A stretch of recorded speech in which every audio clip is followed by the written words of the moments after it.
जय माता दी। Class 8th की हनी ड्यू बुक का फर्स्ट चैप्टर की जो पोम है उसकी हम बात करते हैं। The ant and the cricket. जो पोम है the ant and the cricket का मतलब होता है एक चींटी, और एक क्रिकेट मतलब झिंगुर या टिड्डा जिसे हम बोलते हैं।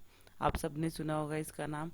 तो इन दोनों में कुछ कन्वर्जेशन होती है और बहुत ही अच्छी मॉरल स्टोरी देकर जाती है हमें ये पोम।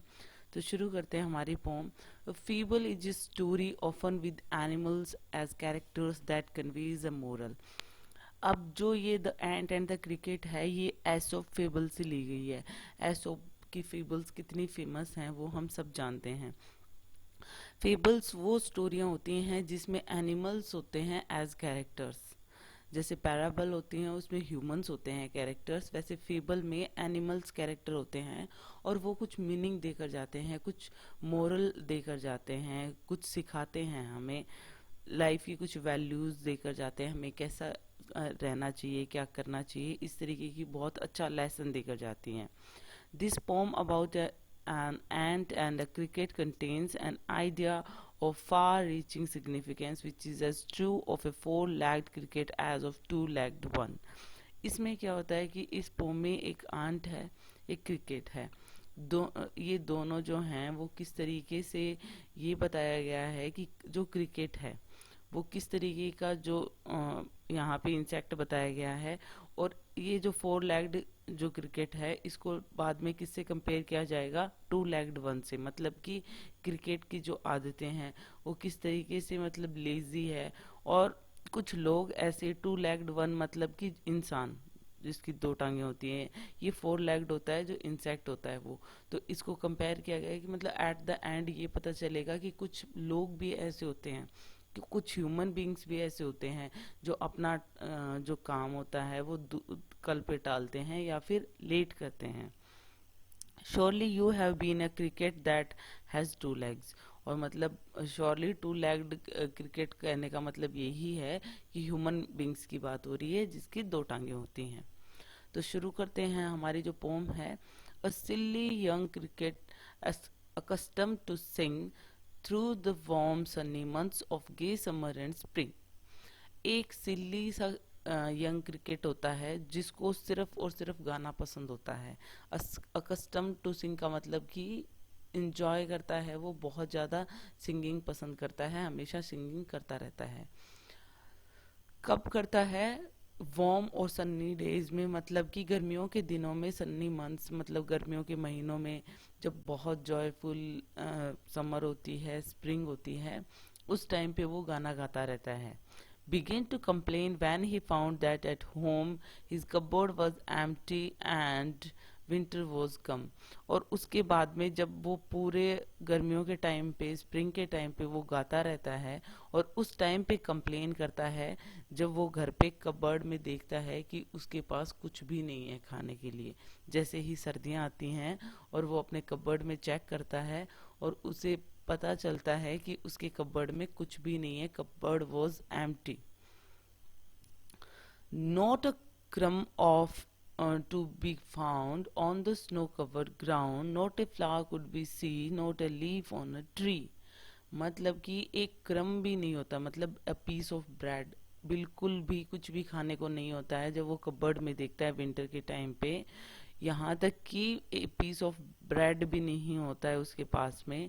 और पूरा जो ग्राउंड है वो स्नो कवर्ड है, कुछ भी नहीं नजर आ रहा है, ना अब उसको कुछ शेल्टर मिल रहा है ना कुछ खाने को मिल रहा है, कोई भी फ्लावर नहीं दिख रहा है क्योंकि विंटर है तो पूरा जो ग्राउंड है वो स्नो से कवर हो चुका है। और पेड़ों पे पत्तियां भी नहीं हैं इतनी ठंड में। सारे जो ट्रीज हैं दे शेड देयर लीव्स। तो वो देखता है कि ना तो कोई फ्लावर दिख रहा है उसे कहीं पे और ना ट्रीज पे लीफ दिख रही हैं। Oh what will become says the cricket of me. और फिर वो क्रिकेट क्या सोचता है कि अब मेरा क्या होगा, कि मैं, मेरे पास ना कुछ खाने के लिए हैं। वो पूरी गर्मियाँ तो सिंगिंग में निकाल देता है। विंटर्स में वो सोचता है कि अब मैं क्या करूं, मेरे पास तो कुछ भी नहीं है खाने के लिए, पूरी चारों तरफ जो है वो स्नो ही स्नो है, मेरे पास तो ना कोई फ्लावर दिख रहा है, ना कोई लीफ है, ना कोई पीस ऑफ ब्रेड भी नहीं है मेरे पास खाने के लिए। अब क्या होता है, उसके पास एक आइडिया आता है। यहाँ पे पिक में आप देख रहे हो क्रिकेट मतलब झिंगूर जो टिड्डा होता है, ऐसा देखा हुआ होगा आपका। At last, by starvation and famine, made bold, all dripping with wet and all trembling with cold. अब लास्ट में स्टारवेशन मतलब भूख के मारे, और मतलब जो स्कार्सिटी ऑफ फूड, फेमाइन मतलब कि उसकी वजह से वो बोल्ड हो जाता है। अब वो क्या करता है, पूरा जो ड्रिपिंग, वेट में ड्रिपिंग कर रहा है, दैट मीन्स कि जो ठंड है, स्नो है, उसकी वजह से वो पूरा गीला हो रखा है। ट्रम्बलिंग विद कोल्ड मतलब ठंड के मारे कांप रहा है, मतलब कि यहाँ पे विंटर सीजन को बताया गया है। अब उसके पास ना कुछ खाने के लिए और ठंड के मारे उसकी हालत खराब हो रही है। अब वो क्या करता है, अब वो कुछ डिसीजन लेता है। Away he set off to a misery and to see if to keep him alive he would grant. अब वो क्या सोचता है कि वो एकदम से अपने अंदर हिम्मत लाता है और वो सोचता है कि मुझे उस मिजरली आन का मतलब होता है कि कंजूस, कंजूस चींटी के पास जाना चाहिए, कुछ ना कुछ करके उसके पास जाऊंगा, मे भी मुझे कुछ मिल जाए जिससे कि मैं जिंदा रह सकूं। और वो सोचता है कि हाँ, ये कृपा तो कर ही सकती है चींटी मुझ पे, कि वो सोचता है कि मैं उसके पास जाऊंगा और मैं उससे कुछ खाने के लिए लूंगा ताकि मैं इस मौसम में जिंदा रह सकूं। Him shelter from rain and a mouthful of grain, he wished only to borrow, he would repeat tomorrow, if not he must die of starvation and sorrow. अब वो क्या कहता है कि वो जो एंट के पास जा रहा है, वो क्या सोच रहा है माइजरली एंट के पास में जाते हुए, कि उसको शेल्टर मिल जाएगी इस रेन में, क्योंकि विंटर में जो वो गीला हो रखा है, इस रेन में उसे शेल्टर मिल जाएगा, साथ ही साथ में माउथ फुल ऑफ ग्रेन मतलब कि कुछ खाने के लिए मिल जाएगा। He wished only to borrow, उसने सोचा कि मैं सिर्फ उससे बोरो कर लूंगा, दैट मीन्स कि उसे वापस दे दूंगा, उधार ले रहा हूँ, ताकि मैं उसे कल के टाइम पे जब मेरे पास कुछ होगा तब मैं उसे वापस रिटर्न कर दूंगा। और अगर ऐसा नहीं हुआ तो मैं तो भूख के मारे और दुख के मारे मर ही जाऊंगा। तो मुझे उसकी हेल्प लेनी पड़ेगी ताकि मुझे थोड़ा सा रेन में शेल्टर मिल जाए, कुछ खाने के लिए मिल जाए, और मैं ये सब कुछ बोरो कर रहा हूँ, उससे उधार ले रहा हूँ, उसको मैं कल वापस कर दूंगा। ये सोच के वो माइजली एंट के पास जाता है। अब एंट क्या रिप्लाई करती है वो देखते हैं। Says the ant to the cricket, I am your servant and friend, but we ants never borrow, we ants never lend. उसने क्या बोला एंट ने, जब क्रिकेट ने जाकर उससे हेल्प मांगी, तो कि मैं तुम्हारी सर्वेंट हूँ, फ्रेंड हूँ, मतलब मैं तुम्हारी फ्रेंड हूँ, लेकिन हम आंट्स की एक आदत होती है कि हम जो चींटियां होती हैं वो ना तो बोरो करती हैं और ना लैंड करती हैं, मतलब ना उधार देती हैं ना उधार लेती हैं। दैट मीन्स कि वो बोरो करने गया था, उससे ये सब कुछ वो बोरो करने के लिए जो गया था वो देगी नहीं एंट, क्योंकि एंट ने क्या बोला अभी कि हम जो चींटियां हैं वो ना बोरो करती हैं ना लैंड करती हैं, दैट मीन्स ना उधार देती हैं ना उधार लेती हैं। But tell me, dear cricket, did you lay nothing by? When the weather was warm, quoth the cricket, not I. मतलब, और साथ में चींटी ने ये भी पूछा, ये कहते हुए कि हम चींटियां ना उधार देती हैं ना लेती हैं, लेकिन क्रिकेट एक बात बताओ, क्या तुमने कुछ भी नहीं वो किया, सेव नहीं किया क्या कुछ भी? कि डियर क्रिकेट, मुझे एक बात बताओ कि तुम्हारे पास कुछ भी नहीं है क्या? ले नथिंग बाय मतलब save nothing, you you saved nothing, तुमने तुम्हारे पास कुछ भी सेव किया हुआ नहीं है। तो जब वेदर वार्म था, दैट मीन्स समर्स थे, स्प्रिंग था, जब तुम कर सकते थे खाना कलेक्ट, क्या तुमने कुछ भी सेव नहीं किया? तो क्वैथ द क्रिकेट का मतलब होता है, क्वैथ का मतलब होता है in English sad, sad the cricket not I. तो रिप्लाई में क्रिकेट ने क्या बोला कि नहीं, मैंने कुछ भी नहीं सेव किया। My heart was so light that I sing day and night, for all nature looked gay. You sang, sir, you say. Go then, says the ant, and dance the winter away. अब क्या कहता है कि मैंने कुछ भी save नहीं किया क्योंकि मेरा हार्ट जो था वो इतना लाइट था, दैट मीन्स इतना जॉयफुल था, इतना मैं खुश था, इतना डिलाइटेड था कि मैं पूरे टाइम पे जब वार्म डेज थे तो डे एंड नाइट मैं गाता ही रहता था।